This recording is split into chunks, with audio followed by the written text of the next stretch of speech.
شكلها اهي. بعد ايه مرشنا عليها كلها سوداني، حطينا مربى وبعدين حطينا سوداني. بعد كده بقى هنقطعها وايه وبالهنا والشفا. الفكرة ديت ان اقطعها، احط بتاعة صلصة كده في الوسط ماشي، وبعدين اقطعها بالشكل ده.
ماشي، ودلوقتي اطلع لكم حته وتشوفوها.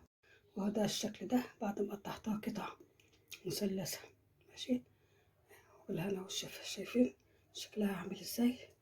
شايفين هشه خالص ازاي؟ شايفين خالص شايف طريه ازاي وجميله. ومربى ايه بقى؟ فكره مربى دي مربى مانجا ماشي. شايفين بالهنا والشفا.